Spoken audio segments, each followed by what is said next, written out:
Hello everyone, welcome back. આપણે આઈએડબ્લ્યુ 2.0માં GS2 નું paper analyse કરતા હતા અને એમાં 9th ક્વેશ્ચન અને 10th ક્વેશ્ચન આજે ટ્રાય કરીએ. પ્રેફરેબલી જો થોડો ટાઈમ પરમિટ કરશે તો ઇથિક્સનો પણ આપણે પહેલો સવાલ લઈ લઈશું અને હવે આપણા સેશન આઈ ગેસ વળી પાછા રેગ્યુલર થઈ જશે. ચલો, તો with that I guess we can be back.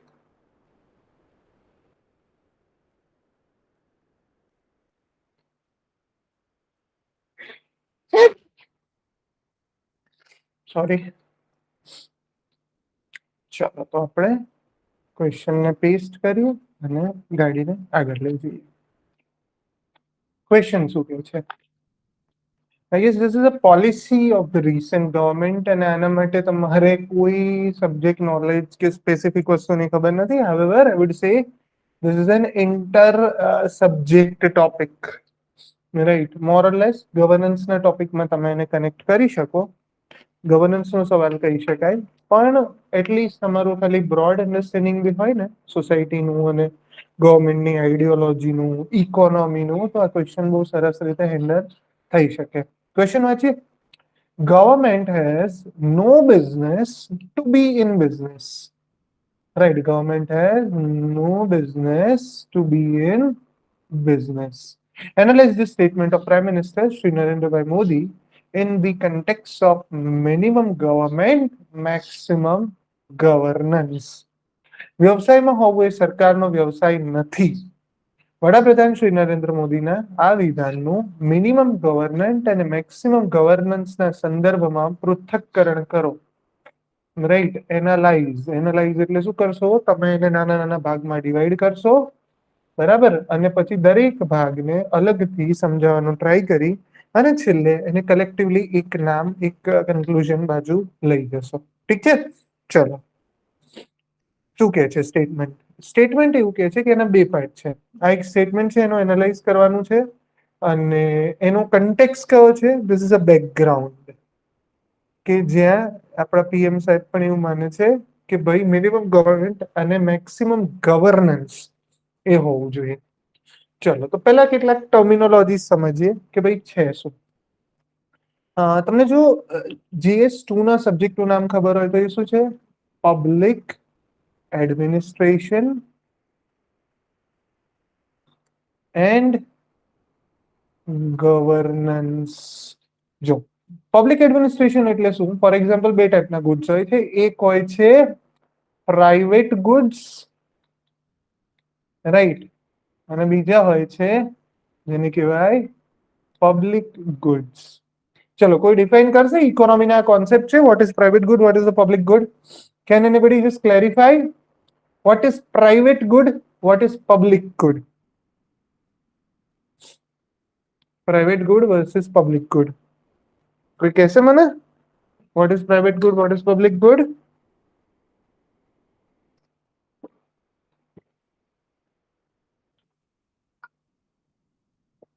Public school, okay. Examples નથી પૂછતો. See, examples નથી પૂછતો. नहीं, ये तो वे था. For example, even public good can be delivered efficiently by private. No. What is a private good? What is the characteristics of private good? What is the characteristics of public good? સમજાય છે? કારણ કે governance અને public administration સબ્જેક્ટને કોરમાં આ બંને word આવશે. Public administration ને governance ને. there are some goods which are called public goods. Public good એટલે કેવા ગુડ કે જેમાં નોન એક્સક્લુડિબિલિટી હોય. લિબિલિટી, બરાબર. No, it's not constitutional, but it is non-discriminately available to all and it is non-excludatory. For example, આ road છે, right. હવે કોઈ માણસ છે એને ટેક્સ ભર્યો તો પણ એ રોડ પર ચાલી શકે અને એને ટેક્સ નથી ભર્યો તો પણ એ રોડ પર ચાલી શકે. You can not deny someone of the goods and service. Second, એકનું કન્ઝપ્શન કોઈ પણ એક પર્સન છે એનું યુઝ કરે છે, એનાથી બીજાના પર્સનના કન્ઝપ્શન માટે એ પ્રોડક્ટ ગાયબ નથી થઈ જતી. ફોર એક્ઝામ્પલ, સમજો કે આ રોડનું એક્ઝામ્પલ લઈએ આપણે, રાઈટ. રોડ ઉપર સ્ટ્રીટ લાઇટ છે, એ ગોળો લગાવ્યો અને લાઈટ આપે છે. હવે એવું તો થશે નહી કે તમે અહીંયાથી ગયા ને એ લાઈટ તમે લઈ લીધી તો પછી દુનિયામાં બીજા કોઈ લોકોને એ લાઈટ મળશે જ નહીં. એ લાઈટ હવે તમે એટલે ગોળો લઈને જતા રહો તો અલગ વાત છે. That is called theft of a public good. But understand the logic કે સ્ટ્રીટ લાઈટ ચાલુ છે, રાઈટ? તો ત્યાંથી તમે જશો, કોઈ ટેક્સ પેયર જશે, કોઈ નોન ટેક્સ પેયર જશે, બધા લોકોને એ લાઈટ નો સેમ બેનિફિટ મળશે, રાઈટ? અને એક માણસ એને કન્ઝ્યુમ કરે છે, એનાથી બીજા માણસને એ વસ્તુ નહીં મળે એવું પણ નહીં થાય, રાઈટ? કોઈ માણસને તમે એક્સક્લુડ કરી શકો કે ના ભાઈ હાલ તું આ નહીં આપતો તો હું તને નહીં કરું. ફોર એક્ઝામ્પલ પબ્લિક સ્કૂલ, એક જણે એક્ઝામ્પલ આપ્યું. પબ્લિક સ્કૂલ એટલે ફોર એક્ઝામ્પલ આપણે જે ટેક્સ પે કર્યો, ટેક્સ પે કર્યો માંથી સરકારે નક્કી કર્યું કે we will provide goods at some may be ₹0 or may be negligible rupees at all. ઠીક છે. હવે આ ગુડ્સમાં તમે જુઓ ટેક્સ પેયર છે એના રૂપિયાથી એ કામ થાય છે, પણ ટેક્સ પેયર ના છોકરાઓ ત્યાં ભણતા નથી, સમજાય છે? Right? I don't want to give an example, but more often than not તમે જોશો કે કોઈ પણ વ્યક્તિ છે ને, કોઈ પણ વ્યક્તિ, બરાબર, આ તો હું નહીં એક્ઝામ્પલ આપું નામ સાથે, પણ ઘણા વ્યક્તિ છે ગવર્મેન્ટ સ્કૂલમાં ટીચર હશે, ગવર્મેન્ટ સ્કૂલમાં પ્રિન્સિપલ હશે, પણ એમના છોકરાઓ પ્રાઇવેટ સ્કૂલમાં ભણતા હશે, સમજાય છે? આયરની વિચારો, વ્યક્તિ પોતે ગવર્મેન્ટ સ્કૂલમાં ટીચર છે પણ એમના છોકરાઓને પ્રાઇવેટ સ્કૂલમાં ભણવા મોકલે છે. What does it indicate? Right? It indicates that she અહીંયા એ લોકો શું એમના છોકરાઓને પ્રાઇવેટ પબ્લિક સ્કૂલમાં ભણવા મોકલે તો સ્કૂલ ના પાડવાની? ના નહીં પાડે, પણ એ લોકો નથી મોકલતા. For example same cases with public health care. આજે મારી તબિયત કદાચ થોડી ખરાબ છે તો હું બી ટ્રાય કરીશ કે હું પબ્લિક જે સરકારી દવાખાનું છે ત્યાં જઈને હું ટ્રાય કરું. But you can imagine public hospitals છે, પ્રાઇમરી હેલ્થ કેર સેન્ટર છે, રાઈટ? લોકો ત્યાં જશે? It is non excludably available to all. એક વ્યક્તિ દવા લઈ લે તો બીજા વ્યક્તિને લોકો દવા નહીં આપે એવું બી નથી, but people will not go there. અને ત્રીજું કેરેક્ટરિસ્ટિક્સ કે એના આ ઓવરઓલ જે મેનેજમેન્ટ છે ને પબ્લિક ગુડના, બરાબર, એમાં more or less profitability is not a motive. Profit motive નથી હોતો, વેલફેર મોટિવ હોય છે, રાઈટ? પબ્લિક ગુડ કેવા હોય છે કે જેનો પર્પસ છે વેલફેર છે, for example infrastructure, for example આ, અને એમાં રિટર્ન ઓન ઇન્વેસ્ટમેન્ટ જનરલી ઓછું હોય છે અને લોંગ ટર્મ હોય છે, ઇવન ઇનડાયરેક્ટ હોય છે. ઠીક છે? ચલો આપણે આટલા કોન્સેપ્ટ સમજ્યા. હવે થોડા આગળ જઈએ અને વસ્તુને થોડી વધારે પર્સ્પેક્ટિવ સમજીએ. હવે જુઓ, આપણે હજી સબ્જેક્ટ સમજતા હતા કે ભાઈ private good versus public good શું છે. ધેન પબ્લિક એડમિનિસ્ટ્રેશન સબ્જેક્ટનું પહેલું નામ છે અને બીજું છે ગવર્નન્સ. પબ્લિક એડમિનિસ્ટ્રેશન શું થયું કે ભાઈ જે પણ આપણે ગવર્મેન્ટની એવી સર્વિસ છે કે જે આપણે પબ્લિક નેચરની છે, બરાબર, અને જે આપણે સિટીઝન્સને નોન ડિસ્ક્રિમિનેટલી આપીએ છીએ એનું એડમિનિસ્ટ્રેશન સારી રીતે થવું જોઈએ, કરેક્ટ? ગવર્નન્સ શું છે? ગવર્ન કરવું, ચલાવવું. ઠીક છે? ગવર્નન્સ એટલે ગવર્ન કરવું, ચલાવવું. હવે શું કે છે કે ગવર્મેન્ટ એવી બોડી કે જેનો પર્પસ જ છે કે ગવર્ન કરવું, ચલાવવું, મેનેજ કરવું, has no business to be in business. મતલબ આ શું બતાવે છે? આ નવો માઇન્ડસેટ બતાવે છે જે શું કે છે કે ભાઈ ગવર્મેન્ટે બે ટાઈપના કામ કરવા જોઈએ. એક તો ગવર્મેન્ટ શું કરી શકે, કાં તો પબ્લિક ગુડ આપી શકે, બીજું કામ છે કે ગવર્મેન્ટ પ્રાઇવેટ ગુડ્સ આપી શકે. ફોર એક્ઝામ્પલ ગવર્મેન્ટ જયારે પબ્લિક ગુડ પ્રોવાઈડ કરે છે ને, તો પબ્લિક ગુડ ગવર્મેન્ટ પ્રોવાઈડ કરવું જોઈએ કે ના કરવું જોઈએ? કરવું જ જોઈએ, કારણ કે મેં તમને શું કીધું, ઇવન ઇફ પ્રાઇવેટ સેક્ટરને તમે કહેશો પણ પ્રાઇવેટ સેક્ટર ત્યારે જ કામ કરશે જેમાં એને પ્રોફિટ મોટિવ હોય, બરાબર? પણ પબ્લિક ગુડ્સ છે, બરાબર, એ જયારે ગવર્મેન્ટ પ્રોવાઈડ કરે છે તો મોટા ભાગના કેસમાં એ પબ્લિક ગુડ એવું હોય છે કે જે પ્રાઇવેટ સેક્ટર આવવા પણ તૈયાર નથી હોતું, કાં તો પ્રોફિટ માર્જિન ઓછું હોય છે, બરાબર, અને એટલા માટે એ લોકો એને લેવાનો ટ્રાય કરતા નથી. અથવા તો ગવર્મેન્ટ શું કરી શકે? ગવર્મેન્ટ પ્રાઇવેટ ગુડ પ્રોવાઈડ કરી શકે. પ્રાઇવેટ ગુડ કયા? ફોર એક્ઝામ્પલ વીટ પ્રોવાઈડ કરવું, ફોર એક્ઝામ્પલ ગેસ પ્રોવાઈડ કરવો, એલપીજી છે, બરાબર, ફોર એક્ઝામ્પલ પેટ્રોલ છે, ડીઝલ છે, બરાબર, ફોર એક્ઝામ્પલ ઇવન મિસાઇલ્સ છે, વેપન્સ છે, ઠીક છે? સમજો તમે બે વચ્ચેનો ડિફરન્સ. આ તમે એવા કીધા કે જે પ્રાઇવેટ ગુડ્સમાં ડાઉટફુલ કેટેગરીમાં આવે છે. બાકી private good, fridge, TV, mobile આ બધું તો છે જ, બરાબર. પણ તમે એક વસ્તુ સમજો, પ્રાઇવેટ ગુડ એક એવી વસ્તુ છે કે જ્યાં તમે ગવર્મેન્ટ નહીં આવે તો પણ આ વસ્તુ કોઈને કોઈ તો વેચવાનું છે, બરાબર. એવું તો છે નહીં કે ભાઈ ઘઉં નહીં આપે ગવર્મેન્ટ તો દુનિયામાં કોઈ ગવર્ન નહીં આપે, રાઈટ. ટ્રાન્સપોર્ટેશન ને પણ લઈ શકાય, બરાબર. એજ્યુકેશન ને પણ લઈ શકાય. તો પ્રાઇવેટ ગુડ શું છે કે મોર ઓફન દેન નોટ ગવર્મેન્ટ જો એ કામ નથી કરતી તો એવું નથી કે સર્વિસ ક્યારેય આવશે જ નહીં. પણ ઇમેજિન આપણું સોશિયલિસ્ટ માઇન્ડસેટ હતું આપણે 1947 અને પર્ટિક્યુલરલી 1955 ઓનવર્ડ્સ, 50 ઓનવર્ડ્સ જ આપણે જે સોશિયલિસ્ટ માઇન્ડસેટમાં ગયા અને લગભગ 1991 સુધી એ વસ્તુ ડોમિનેટ રહ્યું. આ દરમિયાન તમે જુઓ તો મોટા ભાગના બિઝનેસ ગવર્મેન્ટે પોતાના હાથમાં લઈ લીધા હતા પીએસયુ થ્રુ, બરાબર. મોટા ભાગનું કામ કોણ કરતું હતું? પીએસયુ, પબ્લિક સેક્ટર અન્ડરટેકિંગ્સ, બરાબર. અને એના થ્રુ, બરાબર, બધા જ પ્રાઇવેટ ગુડ્સ પણ ગવર્મેન્ટ પ્રોવાઈડ કરતી હતી. પબ્લિક ગુડ્સ તો મેં વાત કરી, ટ્રી, સ્ટ્રીટ લાઇટ છે, પછી ઇન્ફ્રાસ્ટ્રક્ચર છે, એજ્યુકેશન છે, હેલ્થકેર છે, ગવર્મેન્ટ સર્વિસીસ છે, એ બધું તો ગવર્મેન્ટ આપે જ છે ને આપવું જ પડે. પણ જ્યારે ગવર્મેન્ટનો રોલ ચેન્જ થયો ને, ગવર્મેન્ટનો રોલ પહેલા કયો હતો કે પબ્લિક ગુડ્સની સાથે સાથે પ્રાઇવેટ ગુડ્સ બી આપવું, રાઈટ. કંટ્રોલ મેનરમાં લાયસન્સ રાજ, કંટ્રોલ, રેગ્યુલેશન બહુ બધું કરતી હતી, રિસ્ટ્રિક્શન્સ, રાઈટ. ઇવેન્ચ્યુઅલી શું થયું કે જ્યારે આ વસ્તુ ના ચાલીને અને આપણી ઇકોનોમી કોલેપ્સ થવા આવી ગઈ, ડિસ્ટ્રોય થવા આવી ગઈ, કોલેપ્સ.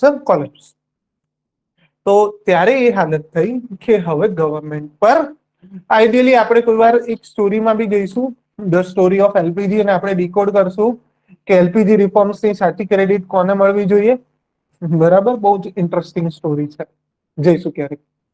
પણ લોંગ સ્ટોરી શોર્ટ, અત્યારે આપણે સમજીએ તો વાર્તા ક્યાં જાય છે?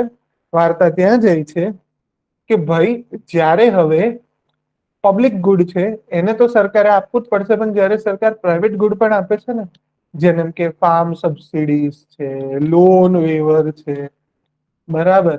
આ બધી વસ્તુઓથી શું થશે ખબર છે? ઇફેક્ટિવલી સરકાર પરનું બર્ડન વધશે, બરાબર. હા, એ લાંબી સ્ટોરી છે, શોર્ટમાં નહીં બતાવે, ડિટેલમાં જઈશું, બરાબર. એક રીઝન નથી, હજાર રીઝન છે. One of the factor, key factor you have mentioned, but it is not limited to that. It is much more bigger than that. ચલો, સો પ્રાઇવેટ સ્ટોરીની વાત કરીએ, પ્રાઇવેટ ગુડ્સની વાત કરીએ તો આ બધી જ વસ્તુઓ જ્યારે ગવર્મેન્ટ સબસિડી આપે છે ને, બરાબર. ગવર્મેન્ટ સસ્તા ભાવે ફર્ટિલાઇઝર્સ આપે છે, બરાબર. ગવર્મેન્ટ સસ્તા ભાવે કોઈ પણ વસ્તુઓમાં ફ્રીમાં ગુડ્સ, પ્રાઇવેટ ગુડ્સ આપે છે, બરાબર. આપણે પીડીએસ થ્રુ ડિસ્ટ્રીબ્યુટ કરીએ છીએ. આ બધી જ વસ્તુઓ આપણને દેશને નુકસાન કરે છે. અને નાવ યુ સી કે ગવર્મેન્ટ હેઝ ડિસાઇડેડ 1991 ઓનવર્ડ્સ, ત્યારે તો હાફ હાર્ટેડલી હતું. ઇવેન્ચ્યુઅલી વાજપેયી એટલે કે બીજેપી ગવર્મેન્ટ આવી ત્યારે એને એકચ્યુઅલી ફૂલ થ્રોટલમાં લઈ જવામાં આવ્યું ને, હવેની ગવર્મેન્ટ તો એને એકદમ પ્રોપર લેવલે લઈ જઈ રહી છે. પણ ઓવરઓલ મેસેજ સમજો તમે કે જ્યારે ગવર્મેન્ટ બંને ગુડ્સ આપવા જશે ને તો ગવર્મેન્ટ બંનેને સારી રીતે નહીં આપી શકે, રાઈટ. ગવર્મેન્ટની લિમિટેડ કેપેસિટી છે. બીજા કોઈ માને કે ના માને, એટલીસ્ટ આપણે તો as a student of economy અને ફોર યુપીએસસી જીપીએસસી આપણું અન્ડરસ્ટેન્ડિંગ તો એટલું ક્લિયર હોવું જ જોઈએ કે ભાઈ government can not print unlimited money, કે ભાઈ એવું નહીં કે આરબીઆઈ આપણી જ છે, પ્રિન્ટિંગ પ્રેસ આપણું છે તો આપણે છાપે રાખીએ, બરાબર. ગવર્મેન્ટ જોડે જેટલા એસેટ હોય એના રિસ્પોન્ડમાં કરન્સીને છાપી શકાય, કરેક્ટ. ગવર્મેન્ટ અનલિમિટેડ કરન્સીને છાપી શકે નહીં અને છાપી શકતી પણ નથી, બરાબર. ગવર્મેન્ટે લિમિટેડ કરન્સીને જ છાપવી જોઈએ, બરાબર. એ ઇકોનોમીનો પાર્ટ છે. આઈ ગેસ તમે કોર ઇકોનોમી સારી રીતે સમજ્યા હશો તો તમને આ વસ્તુ ખબર હશે.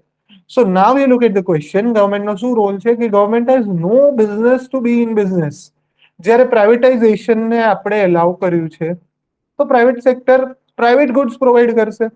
જ્યારે પ્રાઇવેટ ગુડ્સ બહુ બધા પ્રોવાઈડ કરશે તો કોમ્પિટિશન થશે, કોમ્પિટિશન થશે તો કસ્ટમરના વેલફેર ઓટોમેટિકલી હેન્ડલ થઈ જશે. ને જો કોમ્પિટિશન પ્રોપર નથી થતી તો ગવર્મેન્ટે શું કરવાનું છે? Just as a facilitator, facilitate કરવાનું છે ને, રેગ્યુલેટ કરવાનું છે ને, કે કોઈ અનનેગેશિયન ના કરે. કોમ્પિટિશન કમિશન ઓફ ઇન્ડિયા આ બધી બોડી શું કરે છે? ઇનફેક્ટ એ લોકો ધ્યાન રાખે છે ને કે ભાઈ કોઈ હા ટ્રાય વોડાફોન ને બધા છે એ બધાને રેગ્યુલેટર કોણ છે? ટ્રાય છે. જેમ કે રેગ્યુલેટર કોણ છે? સેબી છે.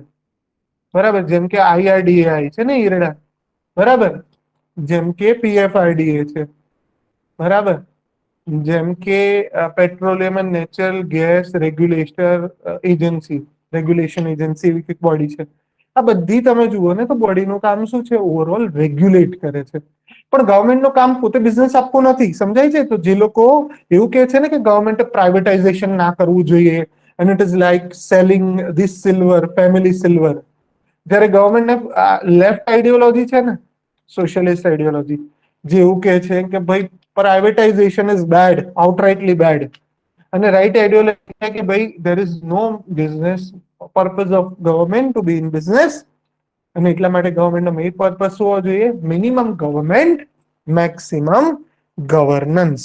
બરાબર, ગવર્મેન્ટનો મેઇન રોલ શું હોવો જોઈએ? આપણે ગવર્મેન્ટ ઓછી ચલાવવાની છે પણ ગવર્નન્સ મેક્સિમમ આપવાનું છે. Is it clear? સો બસ આ કન્ટેક્સમાં તમે હવે આખી જ વસ્તુઓને સમજાઈ શકો કે જયારે આપણે વાત કરીએ કે નરેન્દ્ર મોદી સાહેબ એવું માને છે કે મિનિમમ ગવર્મેન્ટ અને મેક્સિમમ ગવર્નન્સ હોવી જોઈએ, એનો મતલબ શું થયો? અને હા પ્લીઝ, તમે ગમે તે માઇન્ડસેટ માનતા હોય, તમે પોતે ઇવન લેફ્ટ લીનિંગ આઈડિયોલોજી ના હોય, પણ જયારે તમે એક્ઝામ લખો છો તો you are working as a government, બરાબર, ગવર્મેન્ટ બનવાનું છે. અને માટે એટલીસ્ટ એ ટાઈમની જે ગવર્મેન્ટ છે, બરાબર, એ ગવર્મેન્ટના ફેવરમાં તમારે લખવું જોઈએ. ઇવન ઇફ તમે થોડું નેગેટિવ હોય તો એક પ્રિકોશનરી રાખો કે ભાઈ બહુ બધું લિબરલ ના થઈ જોઈએ અને એટલીસ્ટ થોડો કંટ્રોલ રાખે કે જેથી પ્રાઇવેટ સેક્ટર એનો મિસયુઝ ના કરે. પણ તમે એવું તો ના જ લખતા કે ના બસ પ્રાઇવેટાઇઝેશન ઇઝ ઓલ બેડ અને this is the wrong policy of the government and it is going back to the earlier era. અને આ બધા કોઈ પ્લીઝ એવા પાગલ પણ કરતા નહીં. બરાબર, આ ક્વેશ્ચન નો બેઝ શું છે? ક્વેશ્ચન નો બેઝ બહુ જ સિમ્પલ છે કે જ્યારે આપણી ગવર્મેન્ટની રિસન્ટ માઇન્ડસેટ એવું કે છે કે ભાઈ ગવર્મેન્ટે મેઇન કામ છે ગવર્નન્સ કરવાનું, પબ્લિક ગુડ્સ આપવાનું. મેં આજે કેમ ડિટેલમાં સમજાવ્યું? કારણ કે કોર એરિયા આ છે. ગવર્મેન્ટનું મેઇન કામ છે કે ગવર્મેન્ટે પ્રાઇવેટ ગુડ્સમાં નથી જવાનું, ગવર્મેન્ટે પબ્લિક ગુડ્સ સારી રીતે આપવાનું છે અને ગવર્નન્સ ને વધારે આપવાની છે. ગવર્મેન્ટ એટલે ગવર્ન કરો, તમે રૂલ કરો એવું નથી. તમારે ગવર્નન્સ પ્રોવાઈડ કરવી છે, તમારે સપોર્ટ પ્રોવાઈડ કરો છે, બરાબર, તમારે ફેસિલિટેટર બનવું છે, તમારે બધાને કંટ્રોલ નથી કરવા, બરાબર, તમારે બધાને સલાવ કરવા છે. હા, કોઈ ડિસ્ટ્રેક્શન થાય તો તમે એને કરો. ઓછામાં ઓછી હેરાનગતિ, વધુમાં વધુ સહાય. અને આપણને ખબર છે કે જો નરેન્દ્ર મોદી સાહેબને તમે સ્પીચ જો ઇનફ વાર સાંભળી હોય, તમને ગમે કે ના ગમે, તમે જયારે એક્ઝામ આપવાના છો અને જયારે સરકાર જોડે કામ કરવાનું છે, તો આપણા મગજમાં એ પ્રકારના ડાઉટ્સ શોભાલાયક નથી. ઠીક છે, મારો પર્સનલ અભિપ્રાય છે. બાકી તમારે એક્ઝામમાં એક્ટિવિસ્ટ બનવું હોય તો મોસ્ટ વેલકમ, બનજો. પણ એક્ટિવિસ્ટ લોકોના માર્ક હંમેશા એક્ટિવિસ્ટ જેવા જ આવે છે, બરાબર. અને આપણે ધ હિન્દુ માટે સિલેક્શનની એક્ઝામ નથી આપી રહ્યા, બરાબર. ધ હિન્દુની એક્ઝામ હોય તો બધા જ વાક્યોમાં સરકારને ગાળો દઈ શકાય. હા બરાબર, જયારે સરકારના જ લોકો આપણું પેપર ચેક કરવાના છે મોરલેસ, બરાબર, તો એટલીસ્ટ તમે એક હોલિસ્ટિક પર્પઝ આપો. અને બે રીતે કામ થાય ને. એક માઇન્ડસેટ છે જે તમે એવું માનો કે all the things which the government do is bad, government is evil. ગવર્મેન્ટનું એકઈ સ્ટેપ સાચું નથી ને ભાઈ. ગવર્મેન્ટમાં બીજું લોજિક એ હોય કે government has some sense, if not all. અને જો તમારામાં બુદ્ધિ નથી તો એટલીસ્ટ સરકારમાં બુદ્ધિ નથી એવું માનવાનું કોઈ કારણ નથી. કારણ કે સરકાર જયારે ચાલે છે તો સિનિયર લેવલના બ્યુરોક્રેટ્સ, આઈએએસ, ગવર્મેન્ટના સિનિયર ઓફિશિયલ્સ છે જે દેશને ચલાવવામાં હેલ્પ કરે છે, રાઈટ. સરકાર પોલિટિકલ સરકાર બહુ ઓછું કરે છે. એકચ્યુઅલી જયારે આઈએએસ સિનિયર લેવલે સેક્રેટરી ને બધા આવે ને, એ લોકો 3-4 રસ્તા બતાવે. Sir this is way 1, this is way 2, this is way 3. બરાબર, આ ત્રણેય રસ્તા સારા છે, તમે ચૂઝ કરો, રાઈટ. પોલિટિકલ લીડર્સ મોટે ભાગે ઘણી વાર વિઝન્સ આપે છે, but actual path is decided by the senior level bureaucrats who are highly intelligent, બરાબર.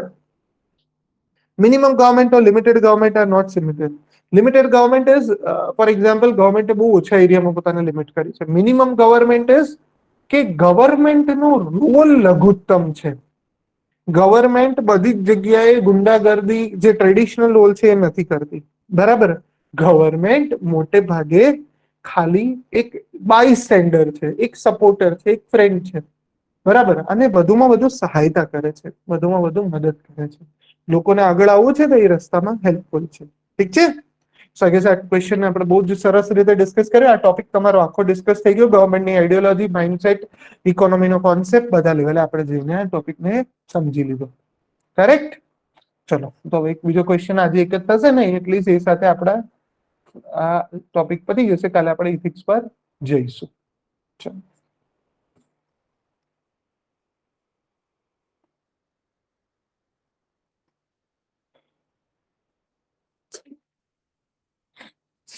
ચલો.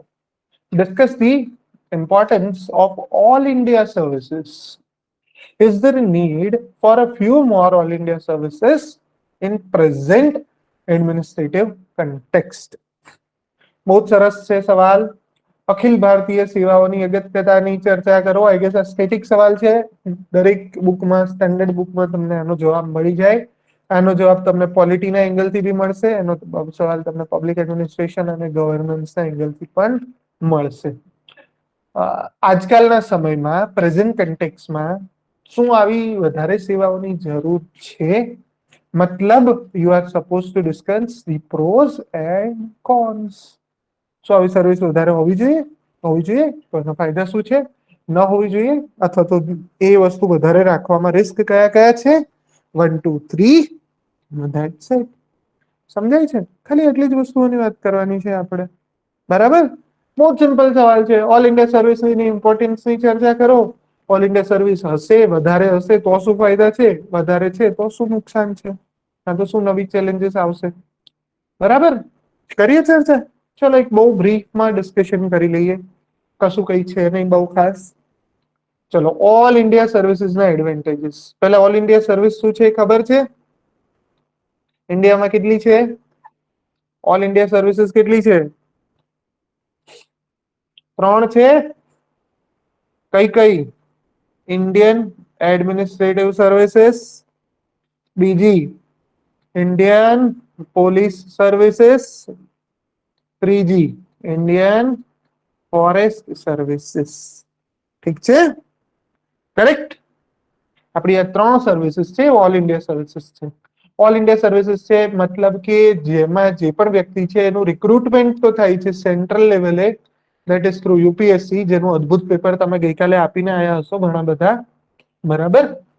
અને એ થઈ યુપીએસસી, જેમાં 3 લેવલની રિક્રુટમેન્ટ એના દ્વારા હાથ ધરવામાં આવે છે. પણ એના જે એમ્પ્લોઈઝ છે, યુપીએસસી ખાલી આની ઓલ ઇન્ડિયા સર્વિસીસની એક્ઝામ નથી કરતી, એ સેન્ટ્રલ સર્વિસીસની એક્ઝામ પણ આની જોડે જ હોય છે. આ યુપીએસસીની જે આપણી એક્ઝામ છે પ્રિલિમ્સ, એમાં ઘણી બધી સેન્ટ્રલ સર્વિસીસ બી છે.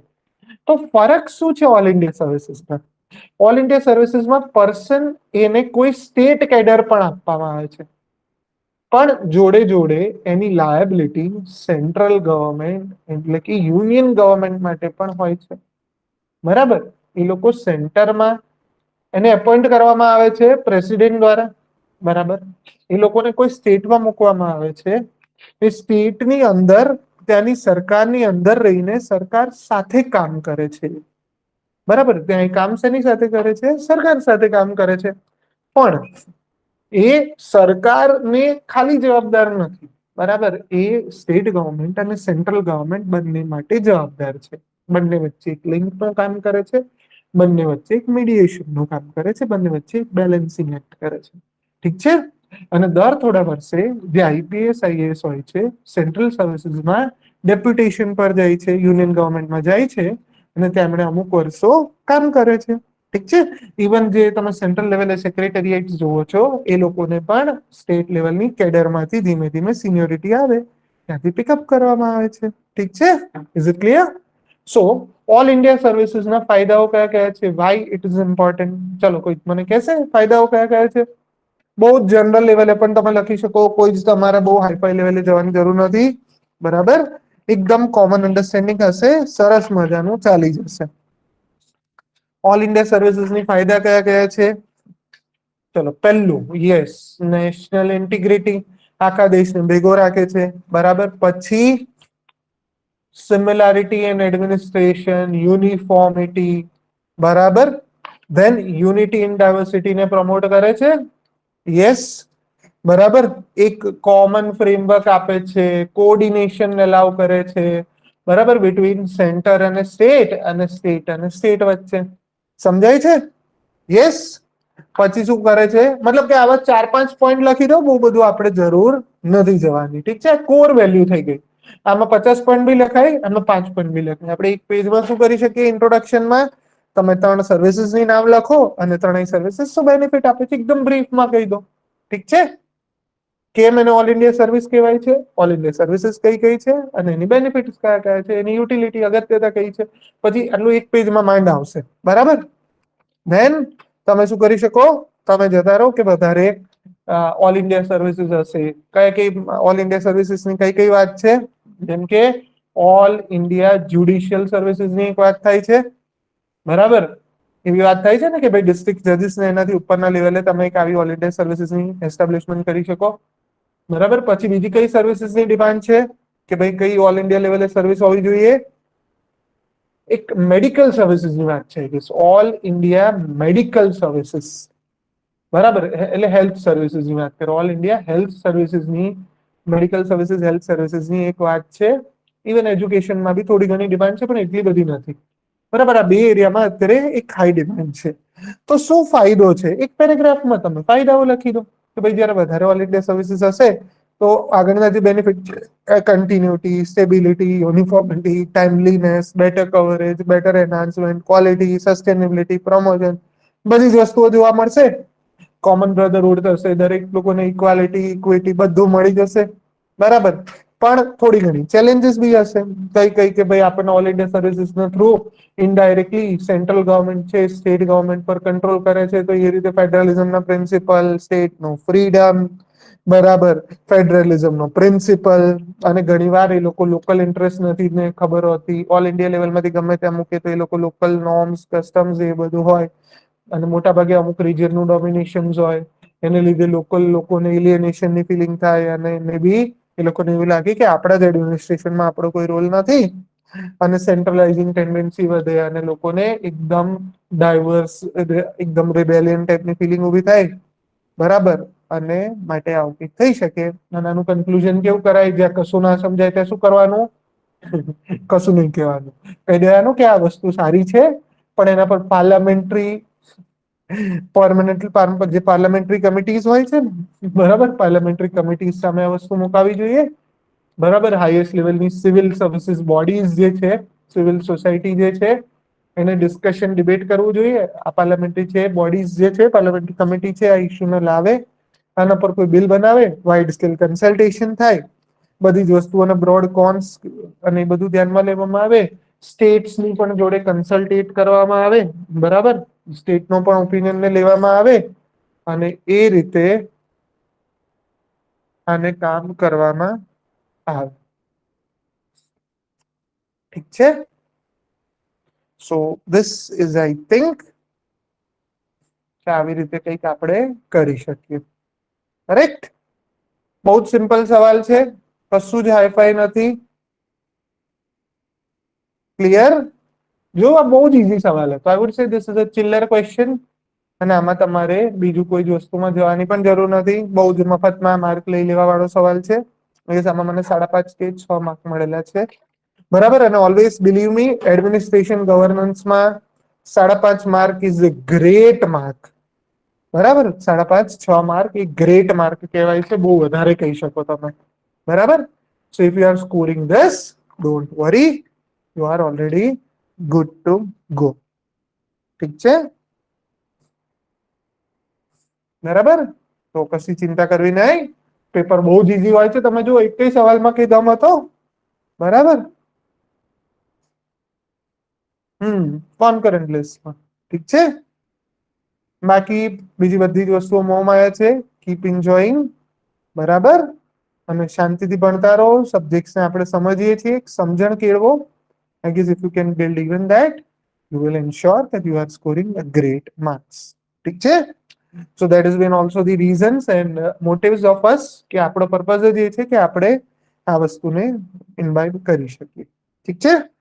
તો hope you would have enjoyed the session. ઘણી બધી નવી વસ્તુઓ આપણે આજે સમજ્યા, ઘણા બધા નવા એંગલથી વસ્તુઓને જોઈ.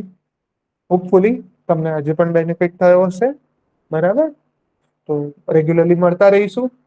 Since the UPSC is over, તો હવે આપણું યુનિક ફોકસ આવવું જોઈએ, બરાબર. પહેલી મેઇન્સ આપણી આની છે, અને આપણે એવું હશે તો આગળ નાના નાના બીજા સેશન્સ કરીશું. તમને કોઈ જરૂર પડે તો તમે ફીડબેક આપી શકો. તમને કોઈ સેશન્સની રિક્વાયરમેન્ટ હોય તો મને કહેજો. Will now be able to organize some extra sessions as well, બરાબર ને. હવેથી આપણા સેશન્સ એકદમ રેગ્યુલર આવતા જશે, ઠીક છે. વિથ ધેટ આઈ ગેસ આપણે વસ્તુને અહીંયા પૂરી કરી શકીએ, બરાબર. અને all the very best, keep learning.